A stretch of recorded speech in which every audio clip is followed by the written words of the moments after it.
So thanks for coming. I think to most people in this audience, I don't have to introduce Regula Qureshi. She's a professor from the University of Alberta, a specialist in ethnomusicology, and with a focus, even though she's classically trained in Western music, her academic work has focused on Hindustani musical traditions.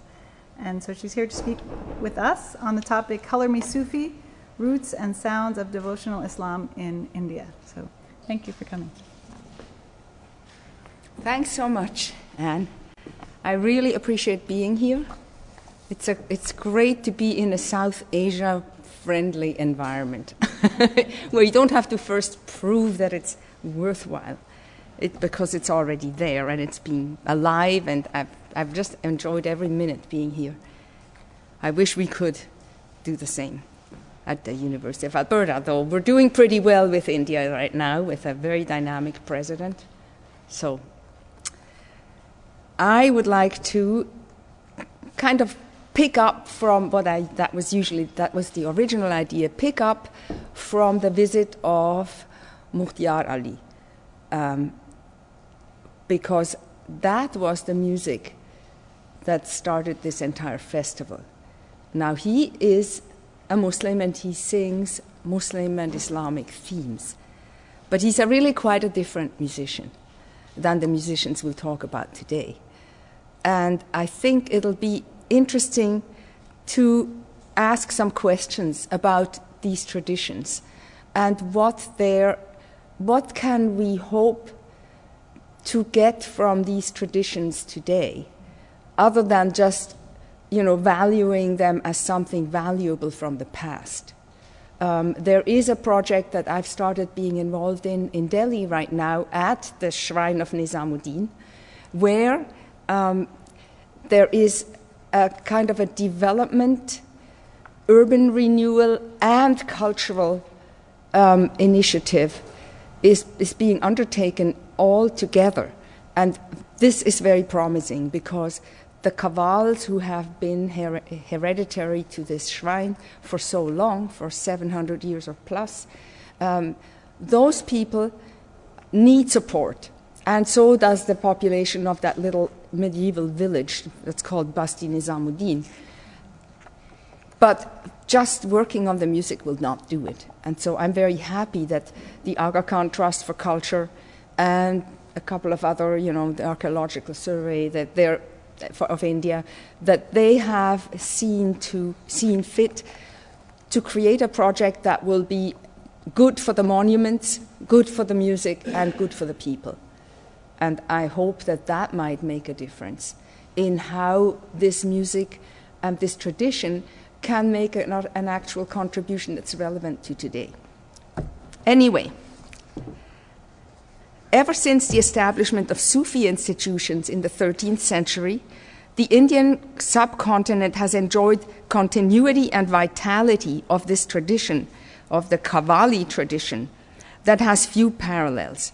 This vitality is directly linked to the deep local roots of Qawwali as a community practice reaching out across boundaries of language, class, and creed. Its focus is individual spiritual experience through listening. Sama is the word. It's a high-flown word. Its core is music, a powerful, flexible sound medium that speaks to all kinds of listeners. Qawwali has a remarkable plurality of musical settings, bearing resemblance to both light music and classical music in India, North India. Thanks to recordings, it also serves as entertainment, and today it is part of the global musical landscape. What sustains this enduring aesthetic appeal is more than music. It is the central role of Qawwali in realizing ideals of Sufism through the poetic musical legacy of Amir Khusro, the great 13th century poet, chronicler. He also went on campaigns in the service of Muslim kings, and he also is responsible for, or is held responsible for, the music of Qawwali and for other musical things that may or may not be spurious. For instance, the invention of the sitar is supposed to be his. Well, sitars don't appear in the record until about the late 17th century. that is simply too late for Mr. Khusro. Okay, likewise, he is also credited with having to take in the tolak, the barrel drum, and cut it in half to turn it into tablas. Tablas also don't appear until almost the 18th century in the record. And I mean, we have lots of chronicles and pictures. Besides the tabla, the two drums, that's a kind of drum that has existed elsewhere and still exists. It's not unique. Nobody had to invent it, particularly in India. Nevertheless, he has a very special role, and we'll, kind of explore that a bit today.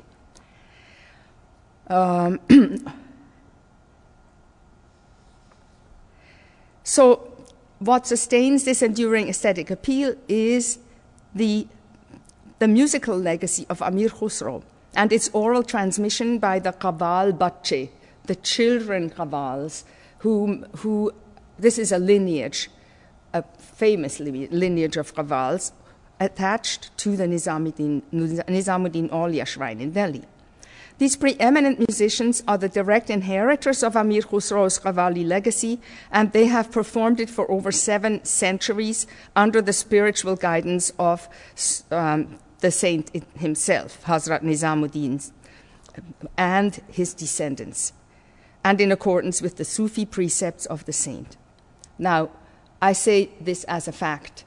These are oral historical facts, and as such, there's one could do a whole speech. I've certainly written an article about this, the historicity of oral tradition in this, and especially because there are no records of musical sounds.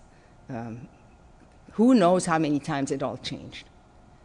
But what is really important, I think, is the sense of continuity, the iconicity of this figure, Amir Khusro, and what he represents and how he enables, this figure enables performers to anchor themselves to it and to have rationales that make it valuable for them to retain and to reproduce what they learn from their parents. I mean, that is really very important, because other performers, when there is no reward of any sort for doing the same thing that your parents did, well, guess what happens? I think we see that in our society. Why would anybody do what my parents did? Of all things, that's what I don't want to do, And there are reasons for that. It's not just that we're contrary here and they're obedient. So these are the kinds of questions, I think, that have to come up. The goal of this writing is to open the door to discovering the richness and uniqueness of this historical treasure of Indian culture and listen to this truly inspirational music with new ears, as has happened to me in my very first encounters with Qawwali at the Dargah, the shrine of Nizamuddin Aulia. And the first thing we want to see is the shrine, because this is very important as, I think, something that music scholars have tended to ignore is the importance of place. Oh, well, it's just a hall. I mean, the only thing we care about is the acoustic. Whatever else it is not important, but actually it is. The shrine of Nizamuddin is extremely important to Qawwali, as we will see. So there it is. You see in the middle that's where you go in, and there is the shrine. There's the actual tomb, the grave. And there are these men around. These are descendants of the community that descended from the saint. The saint actually didn't even he was never married. So it's from his sister that this community has descended. But that means there is heredity, there are rights, because these descendants have the right to look after the shrine, and they also have the right to the offerings that people come and make in the name of the shrine of the saint, or when they want to ask for something. So each member of this community is equally entitled to a share. So these people have their own social organization, they have their sharing, and they're very particular, and sometimes there are fights. because whoever happens to be sitting there, well, has to be trusted that they are actually collecting it and not pocketing some of it. I've lived for a year in this environment, and these things are part of it. Not pretty, but absolutely human. So that's the Dargah. And on the left, you see there is a mosque. It's a large building, and that is facing. See, it's facing at a right angle because the saint is lying there like this, but he is facing that way because that is the direction of Mecca, where people pray, and therefore the mosque has a door, and it's when you go right into the door, then you're facing Mecca. This is just one of those little things that have to do with space, and you can say, forget it, it's not important. But there is something about the feeling that people get that they all know about this, and it gives meaning to a pile of stones. And they're looking this way and not that way. So it's not so much that this is important because it's Muslim, but I think it's significant. As we get more internationalized and globalized and delocalized, I personally, and I think some of us, are beginning to say, we need to see what this local way of living is all about. Because, first of all, we might be losing it, or it is in danger, and we haven't really paid attention because we've taken it for granted for all these centuries. Now, these are questions. How do people live? How do they anchor their lives in grand ways and very little ways? Like, okay, when I'm going to this shrine, I should sit facing the saint, and the saint's descendants, they should sit facing Mecca. So they're sitting on the side where that man is standing, facing that way, okay? And the lesser people of lesser spiritual status, they can sit on the other side. The performers are sitting facing the grave, because when they sing, they above all sing for the saint. So this is kind of the natural order of things, you could say, in this tradition. Okay, let's get going. So we've seen the Dargah. I'm going to try to cut stuff so I can intersperse without getting too long-winded. Okay. People assemble to listen. Listening is the purpose of coming to a Qawwali, much in some way quite like a Western concert where you come and it's kind of like a church service. You sit very quiet. Even coughing is not acceptable because the sound is the experience. And people like me used to sit in a concert and with closed eyes, of course. Why would you want to be looking at the performers? That's not important. It's the message of the music. That's very much the case here. But not only, okay? We'll get to that. So I found that singers, because I wanted to know what the singers are doing and how do they know what to do with these listeners and how to give them, feed them the spiritual food so that they can become closer to God, so that they can experience a spiritual emotion that will perhaps give them an experience that God is actually here with them. So the singer is not quiet. His aim is always to move, to arouse, to draw the listener toward his sheikh, his saint, or to God, and into the ecstasy of mystical union. That is the purpose. But while one singer lifts the Sufi spirit with a stately classical tune in forceful rhythm, another one melts his heart with lilting melody or captivates his mind with a new composition.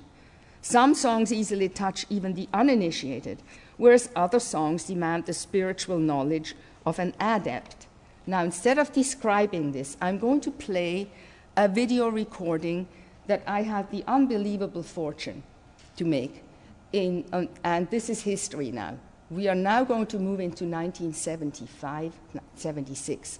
That's when I spent a year, almost a year, in Delhi, and in the rest of India, simply listening, hanging out, spending nights, observing, counting who was doing what, trying to sort out And so it is very confusing because a lot of people, everybody does something different.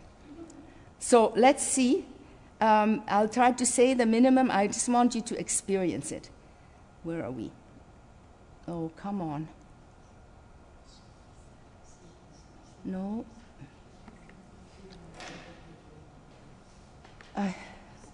I'm floundering here. Let's see. Oh, I'm not floundering anymore. Here. Here we go. We are now in a place, one of the many places that are so important in the shrine. When the anniversary of the death of a saint is the most celebrated of everything. It's like a saint's day, actually, for Catholics. Okay? But it's a very important time because death actually means that the saint became one with God. And so the word they use is urs. Urs is, again, Arabic, Persian. Urs means union, wedding. So that is what it means, and you celebrate that. So the death of the saint is actually a celebration. And when that happens, a whole lot of events take place over about 5 days or so. Now, the very first event that I was able to go, it's a bit exclusive, is if you know Delhi, there is a tomb very nearby, Nizamuddin, it's called Humayun's tomb. It's a huge tomb of the second Mughal emperor. And that tomb has been completely restored, by the way, by that same project I talked about. Well, if you go to the back of that, all around, at the very back, there is a kind of a loggia, and you'll see it. And it faces out onto the river Jamna. Well, the Jamna now has kind of shriveled and it's moved away. Nevertheless, that's what it was all about. So that is where the saint, his own sheikh, his own spiritual guide, Farid, Baba Farid, he spent 40 days in penance. And so this is called, that's called the Chilla of Baba Farid. And it's a very sacred kind of a place. So that is where there is a Qawwali held, and it's very few people. And these are really people who understand. I mean, they're not just sort of, what do you call it, people who go along. They actually know what they're doing and what they're hearing. And this, I was just incredibly privileged that I was not only able to see it and hear it, but video record it. Now, my video recordings are black and white, grainy, from 1975. I carried around that Sony thing, and you just have to put up with that. But you do see, and you can see how they're sitting. You see the three main sheikhs from Ajmer and from Delhi are on one side, on the left, and right opposite it, it's a very small space. Opposite it are two Qawwals. Miraj, he is the senior-most Qawwal who really knows his Persian poetry and everything else, and his brother, and one more person, and one harmonium and one dholak, the barrel drum. That's the traditional drum. So listen, and just watch what they're doing, okay? And then we can see whether it made any sense. The one thing the light was good, unlike a lot of times. Okay, here.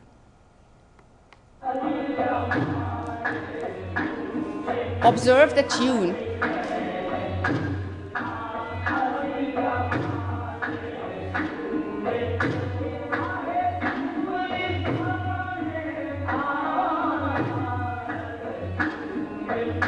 It's an offering they're making to each other. That's my husband with that handkerchief on his head.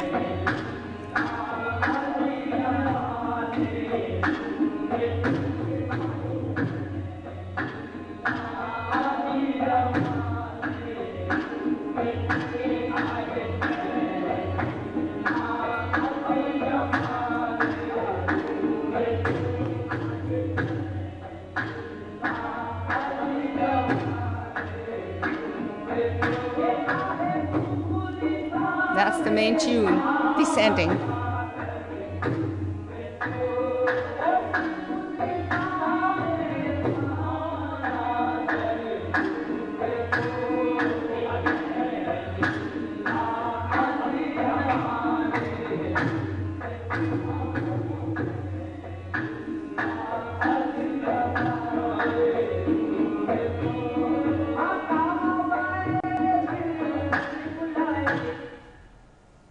Okay.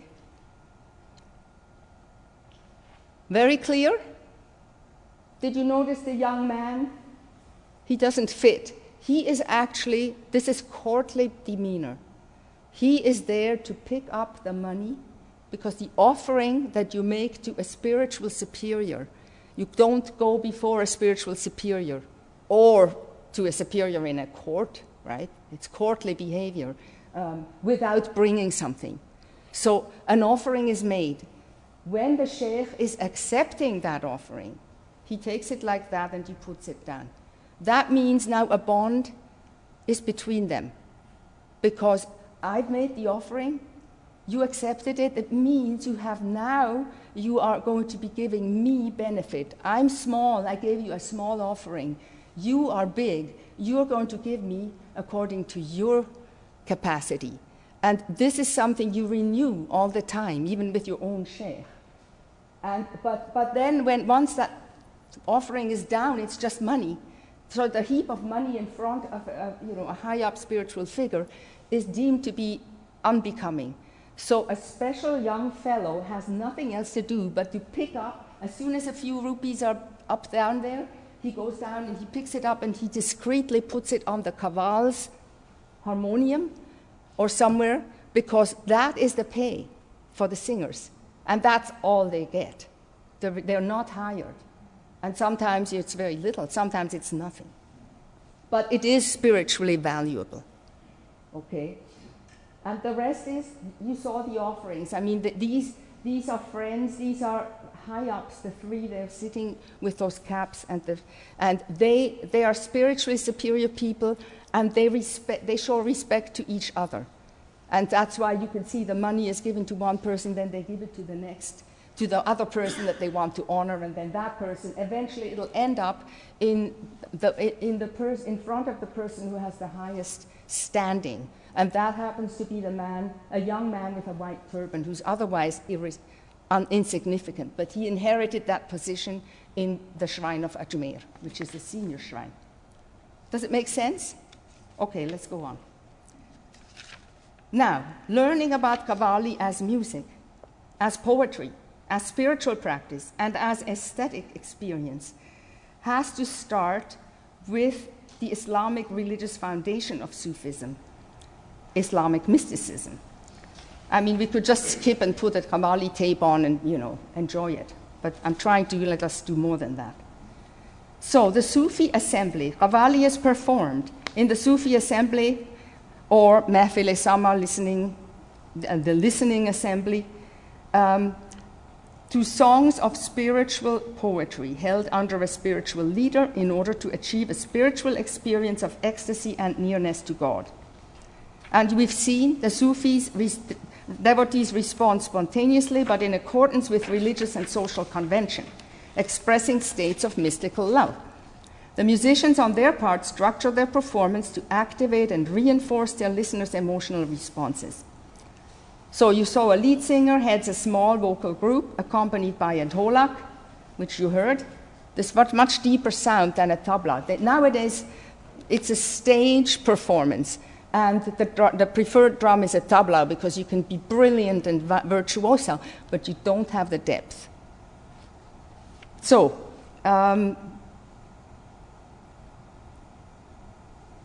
dholak, harmonium, and rhythmic clapping. Notice the clapping isn't for fun. It has to be there.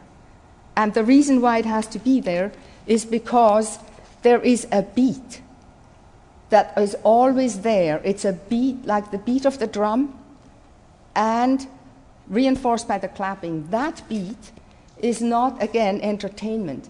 That beat is actually your heartbeat.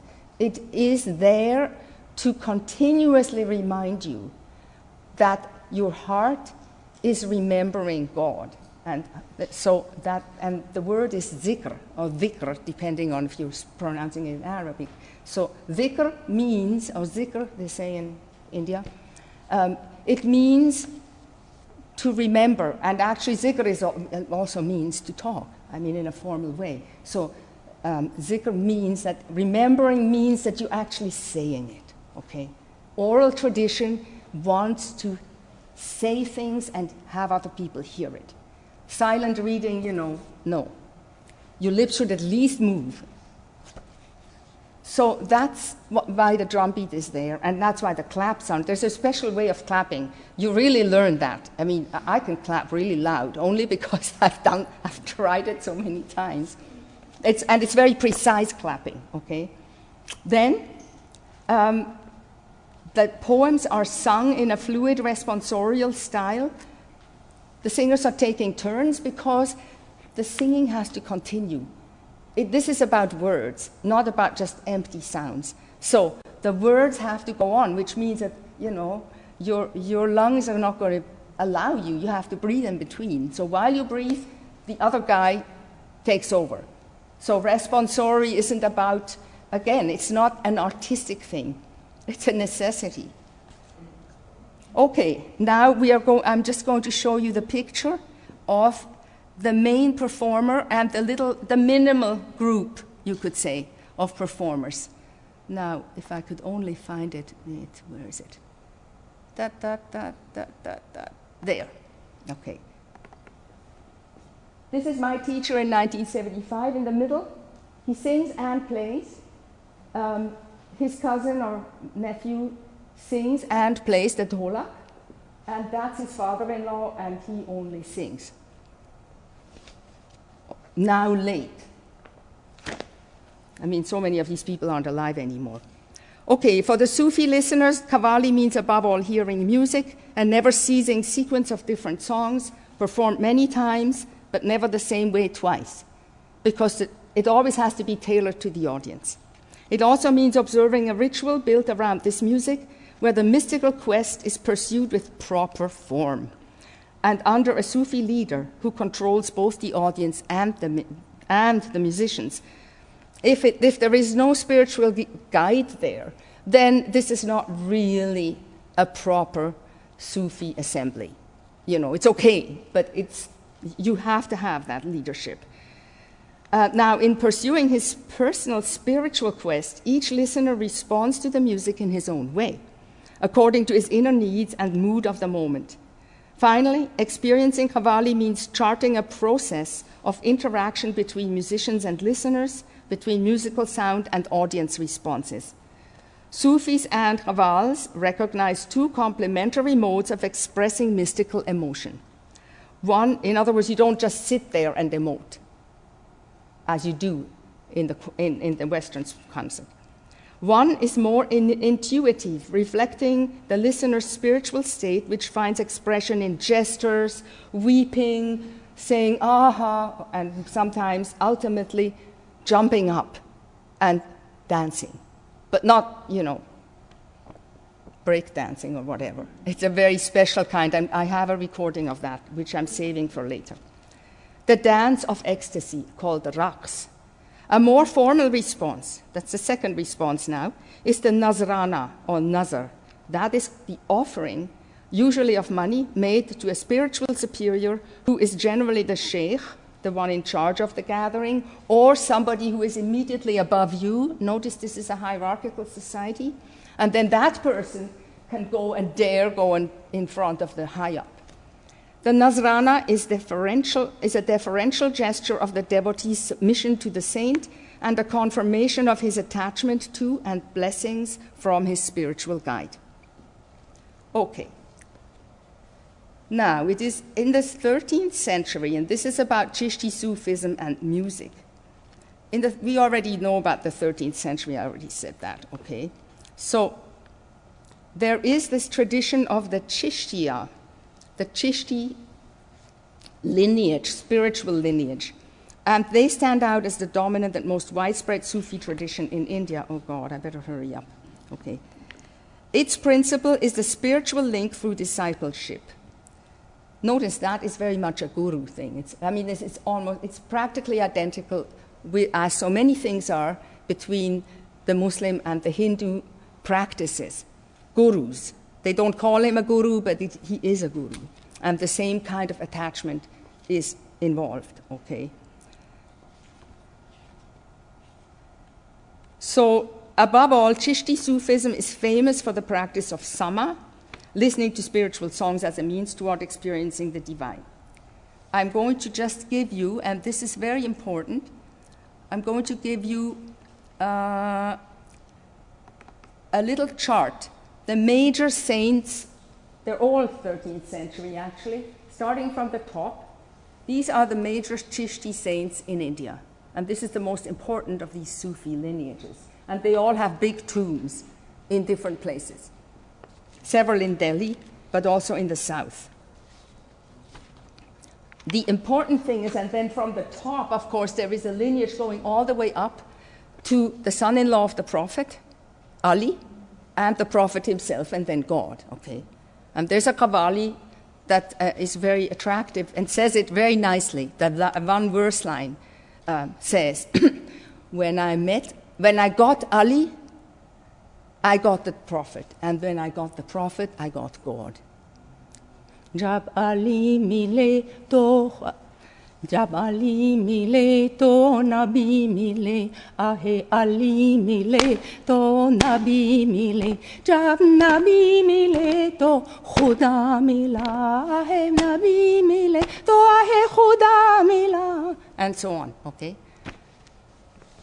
Okay, I tell you one more thing that's little, but it is just an example of how you sing. How does the music make a song more serious and heavy, or a little more frivolous so the young people and the women can enjoy it too, even though they don't really quite understand, because women actually don't have souls. One Qawwal once told me that. Well, you know, Mr. Qureshi, he never talked to me, he talked to my husband. Mr. Qureshi, I think women don't really have souls, do they? Yeah.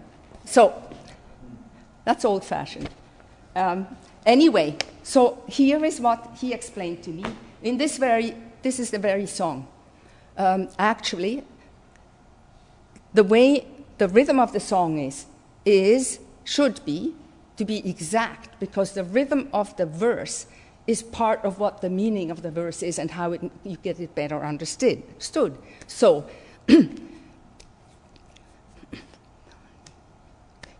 Jab Ali mile to Khuda mila, ahe Ali mile to Khuda mila, jab Nabi mile to Khuda mila. I'm in 7. 1, 2, 3, 4, 5, 6, 7. Long, short, long, short, short, long, short, long. Okay? That's one of the many meters in Urdu poetry or Persian poetry. Well, okay, that's a little heavy, but guess what they mostly use? Jab Ali mile to Khuda mila, ahe Ali mile to Khuda mila, and so on, right? Get it, now it's in 8. So this is how you can vary the style in your singing. So status is always there, whether it's spiritual or social or whatever. Okay, let's move on.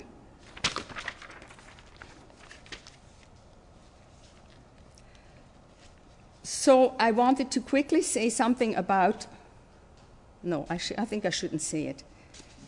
Well, you could look at example 5, okay, on your handout, if you have it. Some of these things can just be looked at.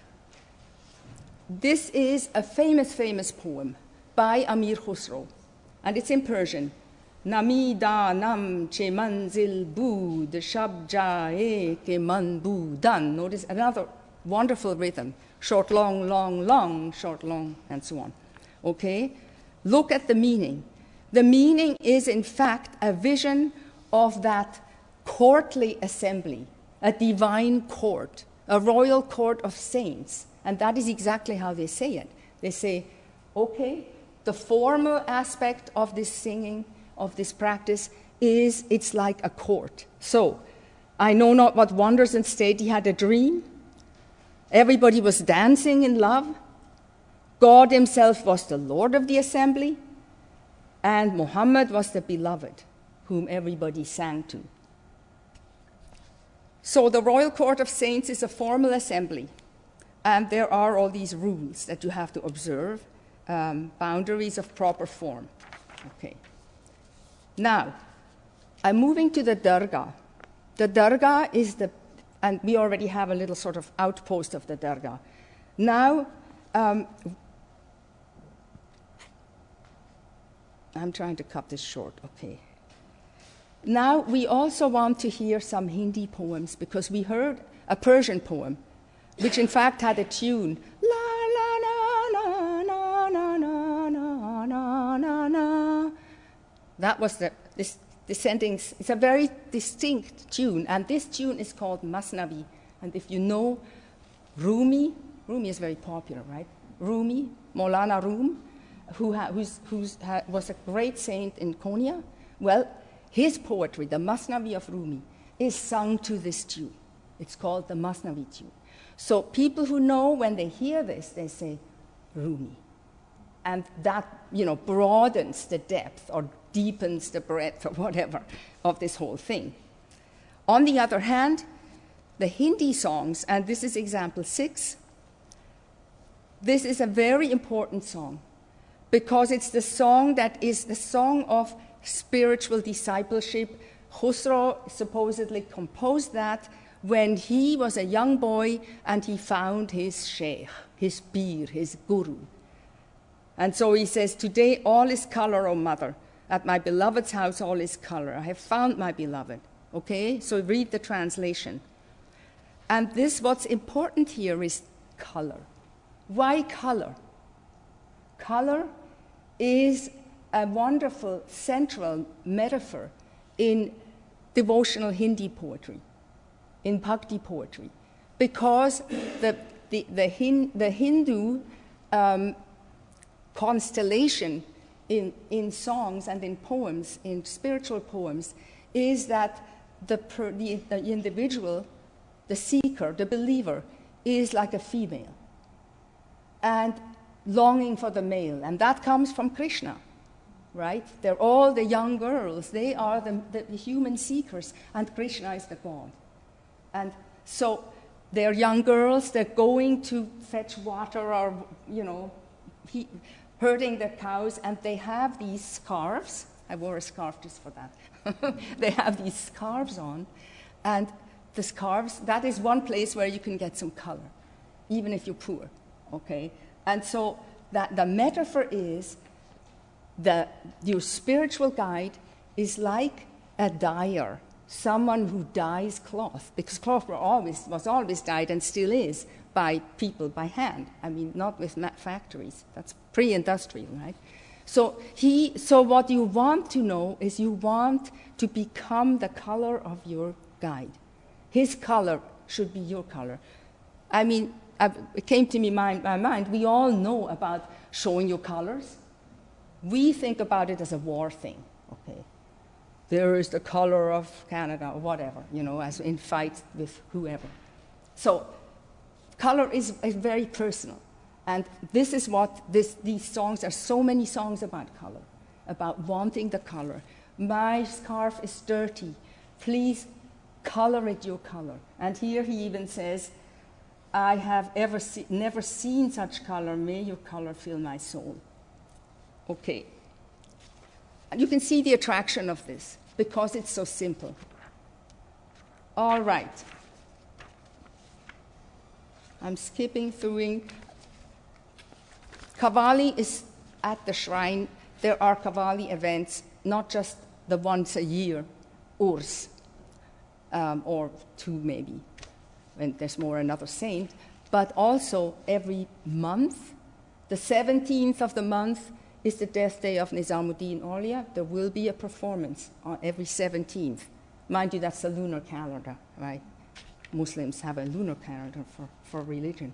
Then every week on Thursday evening, these are all the kinds of things that give structure. we do it with space, and we also do it with time, right? So on Thursdays that's the evening of the day to remember the dead, all around for Muslims. So on Thursday night, there's definitely go to Delhi, and if you're there on a Thursday, go to the shrine, and you will have, right in front of the shrine, you will have Qawwali and people listening, and it's a wonderful thing. Anyway, and who does all that? The Qawwal Bache. Now we're coming to the community of these Qawwals, and they say, okay, we have the right to be in this position, it's our right to perform in front of the shrine any time. And all these rituals, especially, at their anniversary, of course, there'll be more people will bring money. It's all theirs, okay? Okay, now, I'm skipping here. Let's go to the repertoire. Qawwali poems fall in 3 languages. I already mentioned that. Okay. Urdu becomes important. We have Persian, we have Hindi, right? And they're quite opposite. One is very formal and, very sophisticated and awe-inspiring. The other one is kind of your informal, intimate effect. Urdu is the language. It's the poetic language that people use. It's the everyday language. And so it could also be Hindi. But here they use Urdu because Urdu has a vocabulary from Persian which fits this kind of context. So they're not hallowed, but they are good to explain things.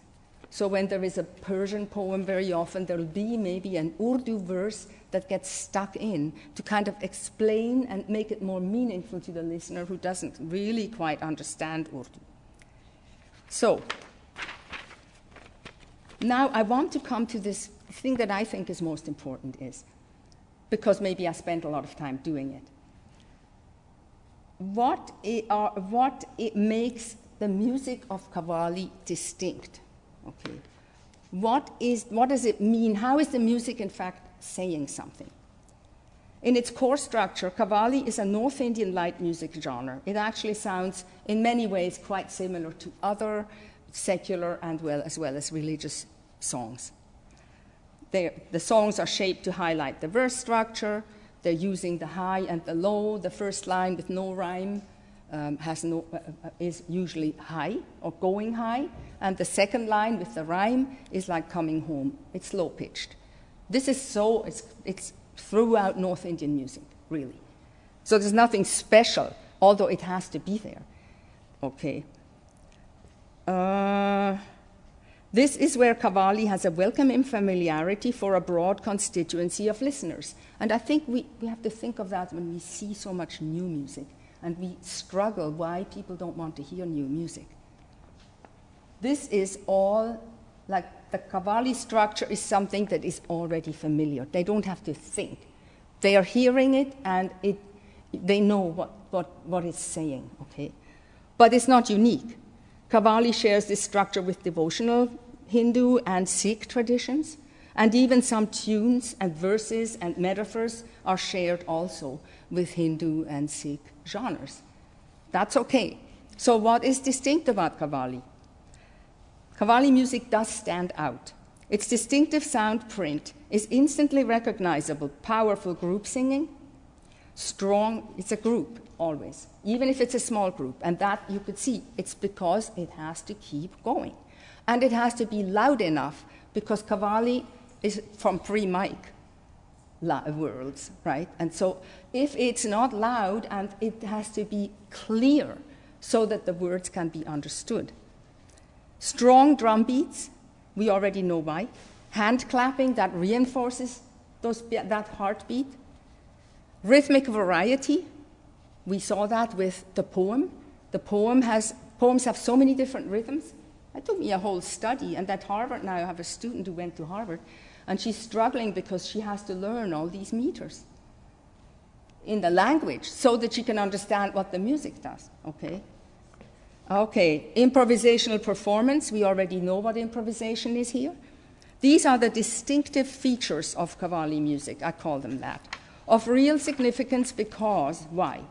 These features are what links the sound of Qawwali music to the spiritual message of Sufism and invests the music with profound meanings. These meanings are at the core of what makes Qawwali music meaningful, because they encompass both the literary and the spiritual. The khanqa is actually a monastery, you know, the spiritual home.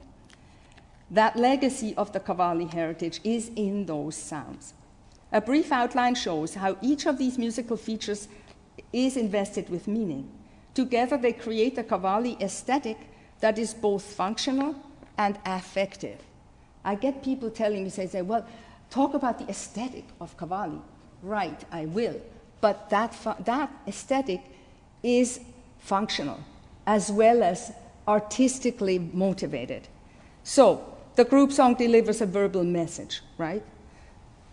So the singing is open-throated. You don't get the sort of, you know, fine modulated voices are absolutely out for this because it's got to go out there. And it must not draw attention to the singer. Singers are just the medium. They're like a guy with a tray full of sweets to invite to a wedding. That's what I was told. So, and sometimes the sheikh will actually shut up a qawwal because he had a little boy who had a very shiny coat on, and he sang, la la la la la la, you know, and so he said, that's not what the teachers taught us, you know. And the dad and everyone had to pack up and get off the stage. It was very sad, really.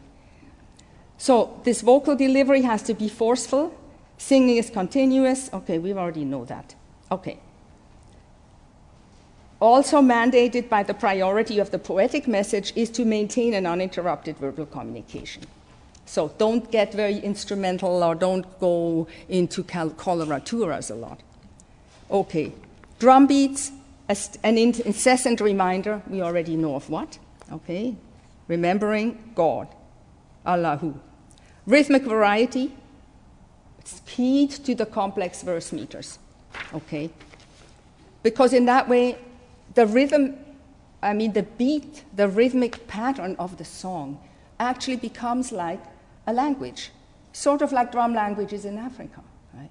Because you hear that pattern and then you know what kind of words would go into that when in the poem. Improvisation, we talked about it. You have to go this way and that way. The main tool, actually, for improvising, for making pieces out of, pulling the pieces together for a song, is what we call, I call it first and second endings, which is kind of seems, you know, pedestrian in symphonies. Okay, you have the opening. There are two options. Either it goes, after the first section is done, it either goes on or it goes back to the beginning and repeats. Going back to the beginning would be to move up in pitch, okay? Going on would mean going downward, because that means you've concluded something and now you're going to something else. So that's just an example of what they do, okay? Now, one more thing I want to say is, it's getting more important actually, is repetition. Repetition is absolutely crucial in this music. And what we should hear now is repetition. Why is it important? It's because repetition, repeating a significant phrase or word, is a way of giving it more depth, a way of dwelling. Your concentration is focused on that phrase, and your brain is enriching it. We don't think about this because I was always told, I remember as an anthropology student, well, new information is good, redundancy is bad. Okay, this is redundancy. I already said that. I'm not going to say it again. they don't have a clue. I mean, we as a society have not got the clue. I think we're getting a clue again because we're getting oral practices in churches where people repeat and repeat, just like they do in Tibet and in India and so many other places. So I just want to throw that out. The business about repetition, okay? Intensifying a spiritual state. So what is interesting, Qawwali not only uses a lot of repetition, because if someone wants to hear something, they want to hear it over and over and over, because that's what's giving them a certain feeling. But more important even is, and maybe more interesting also, is a way of intensifying a meaning of something, of a phrase, through adding a new kind of word, adding a verse or a little phrase or something that will explain it or give a different angle to it, and that is called a gira. A gira is a knot. So it's like they have to come up with verses that say, oh, this verse fits this.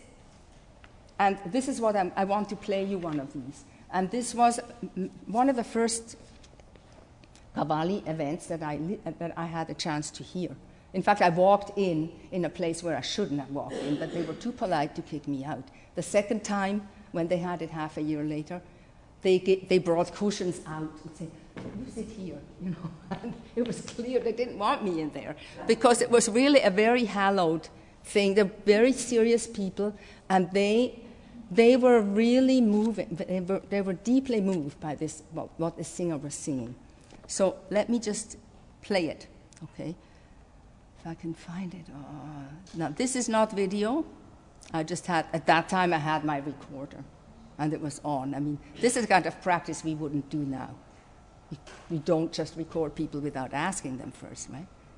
But because I did that, we can now hear it. It's amazing. And the singer is dead. I mean, he was absolutely outstanding. Where is it? Sansar. Yeah, here we go. And you can hear, listen carefully, you can hear the sort of sounds that people are making. Selection 2A. Chashme Maste Ajabe. Okay. And this is on, what is the number of your, on your? This would be example 10, is the inserted verse. Chashme Maste, oh wondrous drunken eyes, or not drunken, or ecstatic eyes. And that's all they're singing, and they have to repeat it all the time because the men, there are several men who are standing up, they are just completely, entranced. Now notice it still sounds like a song, not just like a machine repeating. Chashme. So they're exchanging. Chashme maste, chashme maste, chashme. So they often do these plays with, doubling the rhythm, speed.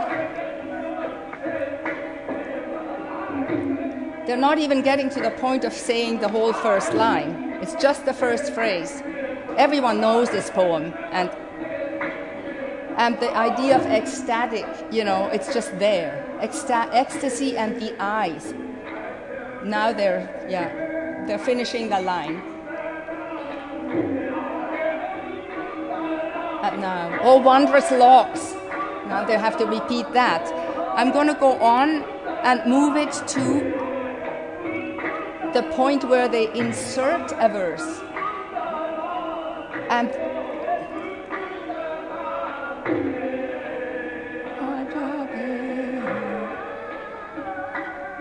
just a little bit of coloratura, because he's now starting a new verse.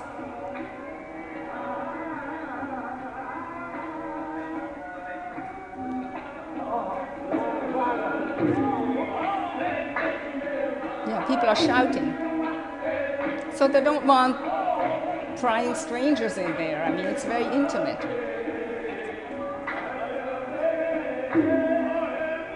Notice the power of that drum.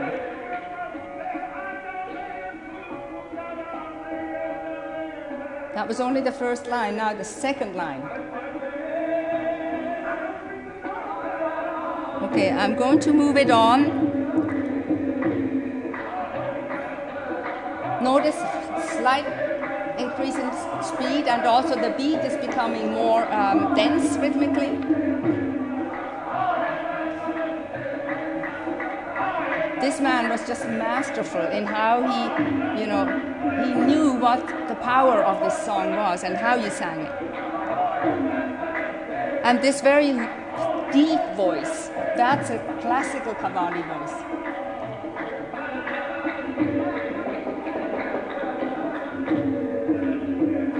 Okay, I'm going to go on now.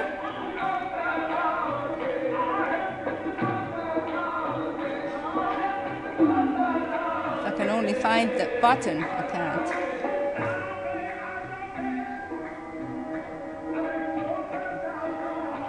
Okay, now I have to tell you that the word in the verse is Gajkulahe. Gajkula is something very unique. Does anyone know what it is? Gajkula is a tilted cap that was Central Asian caps that women and young boys wore. And the beloved, Gajkula is the beloved. And it is also like a minaret or something, that the point, that's the direction, right? And now they're singing Gajkulahe. How wondrous is that tilted cap? And then they're going to now go to number 10 and read what the verse is that he's going to add to the tilted cap, because it is a kind of credo of Sufism, a credo of pluralism. Let everybody do whatever they want to do in religion. But what I'm doing, says Amir, is to follow the tilted cap of my beloved. Everyone has their own right way. So it's a very important message that's being picked up now, because we have enough religious strife inside India and out.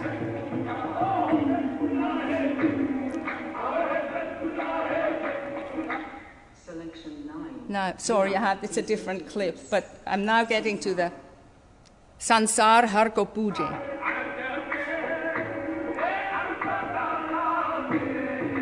And notice how sonically he puts these 5 lines of verse and then builds them and brings them back into the song.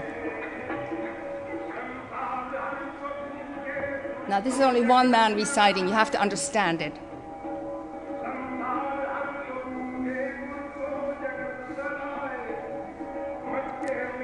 Someone goes to Mecca, others go to Benares, Muslims, Hindus.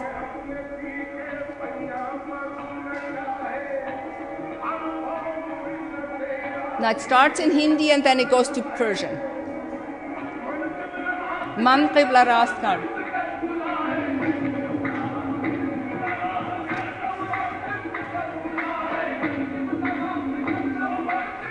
I focus my worship on the tilted cap of the beloved. Now once they sing that, they have to repeat it like 100 times.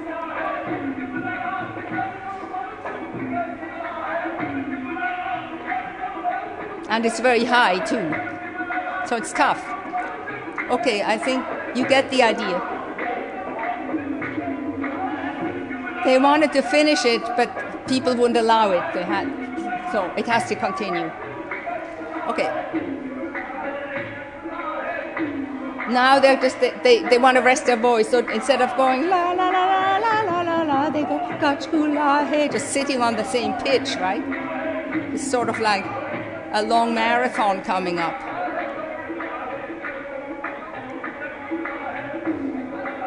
Okay.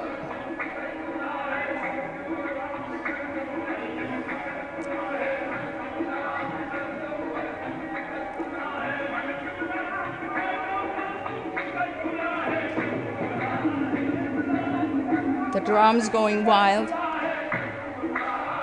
And you can see now how the musicians are actually driving this ecstatic feeling. Okay. Okay. I am now going to the last thing, and that is Selection 10. actual. No. Okay, I don't want that.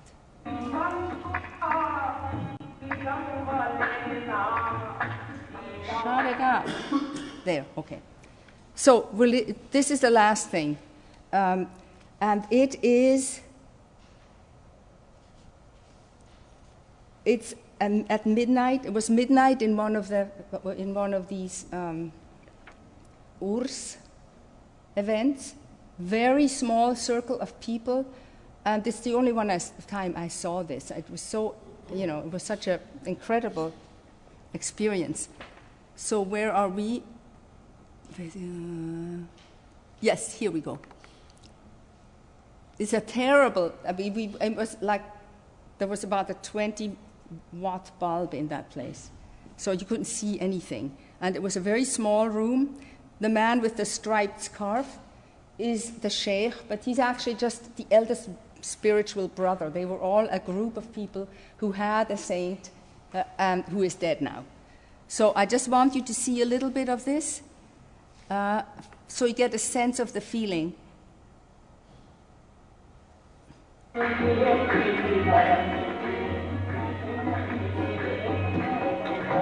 This is not the way of loving. That's what they're singing. Rab jagat hai, tu sobat hai. Ye preet karan ki reet nahi. Rab jagat hai, tu sobat hai. And this is an old man, but he's a disciple, and he's getting really agitated and moved.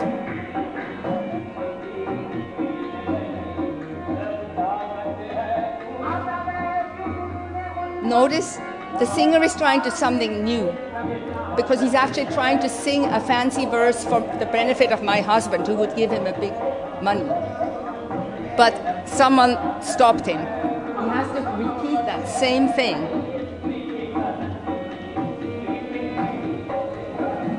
Now he's trying to find a rupee note. Now he found it and he's offering it.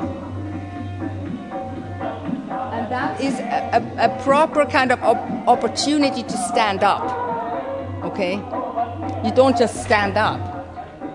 Notice everyone else is now standing.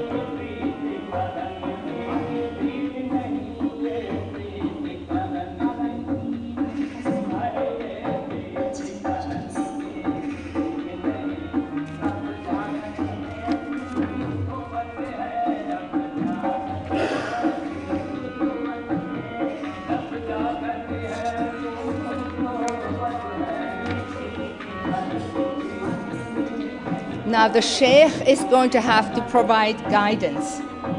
Can you hear when I say anything? Yeah. It's important that the sheikh has to know, when it's enough. Sometimes people drop dead when they're in this state.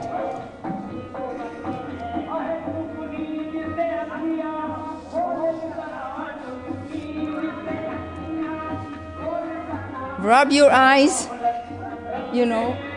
Open your eyes and get up. Think about God. This is not the way of loving. Some of you probably know that verse. It's a Hindu verse.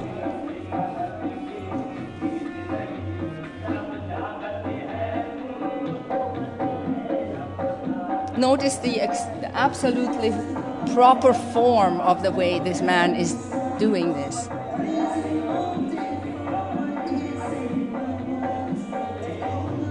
Okay, enough. Now look.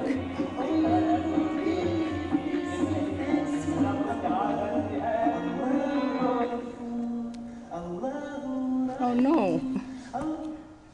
Quiet. Someone else wants to sing too. They're going into ecstasy. My computer's going into ecstasy. Oh, dear. Anyway, I think that's all. At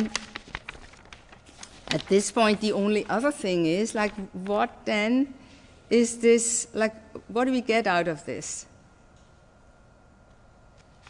I think what I feel is that knowing all this is giving us a gift about how people have used their voices to be human, to share, to support each other. I mean, it's that circle and this embrace. It's very emotional, you know. People really have, because Sufism is based on love, and that touches everything. And that's why Sufism is a great means, I think, to have a bit of influence on people as to, you know, how you could be a believer and yet embrace others. This is happening. This is happening now, this whole Sufi craze that's happening is partly just a craze, but it is also something people are reaching out for. And I know in Pakistan, as I was saying earlier in this class, in Pakistan particularly, where there has been such a problem with very, you know, aggressive, hostile manifestations of Islam in the hands of people who are very upset, they're very angry, they're angry at their own leaders, they're angry at the US and everybody they feel that they've been destroyed and so on. And the anger of these floods, it's unbelievable. People were just angry, and they still are. So, and it's a real problem. So now, hereditary kavals can do this, and they can show you, because they have had the patience to stick with it. And so, you know, it's an oral system of meaning that will not be there if you don't practice it. And so that's, I think, important. So a lesson of something oral, which is face-to-face, like my folk music buddies in Canada, you know, it's from one heart to another. That's folk music. And I'm totally with that. So that's one thing. And the other thing is that it's now, today, the Sufi craze is actually perpetuated and moved forward, not by the kavals. They're too poor. They can't afford anything modern anyway. They barely survive. But the rich have their children who now want to be rock stars and pop stars and everything. And this is really thriving on the media, and it's particularly thriving because of the TV stations like MTV and these Coca-Cola programs, you know. Like, I hate those things, but the fact is they are actually opening space. And so you get these youngsters, now they come from well-to-do families, and they want to be like rock stars. So, and it's only because their families have the money they can buy their keyboards and their whatevers, the technology, to make different kinds of sounds. But interestingly, a lot of these modern pop bands are using the same old Sufi songs. They're using Sufi songs. They want to get the meaning across in a way that the young today can enjoy it. And so while the parents are saying, what is this? But this is still, and actually this one young pop star in Pakistan, he actually got put away because he was behaving in a way on the video that they thought was not appropriate, you know, to the text, like, you know. They try everything. But the fact is that there is a movement, and that movement is also, it's borderless, because, for instance, a lot of these Pakistani singers, they actually go to India. India is very interested in all of this. And in Indian, the Times of India made this exchange when I was in India. They brought singers from Pakistan, and they matched them up with singers in India. And again, Sufism isn't kind of a platform, because you can be any religion to do that. And then it's not to mention how it pans out over here. So I feel there is hope, but it's worth the effort to try to support these people who are still doing this. Means that they have to just be economically better off. So I'm certainly trying, you know, that this new project that I mentioned that's happening in Delhi, where the idea is to give them access to better resources. Well, we're going to hopefully work on an archive of all these recordings that I made. I have tons of them, and mostly they're audio, and conversations, with the young people's grandparents who are no more, and those grandparents never had time to teach their kids. They were just trying to make a living. So if there can be an archive of this stuff, maybe it'll help, and it'll also help festivalization, stage. Yes, a stage is a dull thing, you won't have all these, but there must be innovative ways that you could emulate, inject some of the meanings into the music, even if they're on a stage in a concert. Such things can be done, and so I'm very supportive of the efforts that, again, the Aga Khan Trust, they do that in Central Asia. They have their sort of system, training, writing a book about the traditional music, training the people on the spot, but then taking performers in fancy, kind of glitzy, sound and light type of performances across Europe, because that is how you get, you get success, you get money. All of this, I think, is interesting, and I think in our field, in music, in ethnomusicology, it's time for us to start moving in some of these directions, get more applied, less academic, My early book, this book on Sufism, which people all still like, and, it was all academic. Except that I, in a private sense, I was working with the people. But now I think we have to do something more. That's it. Thank you.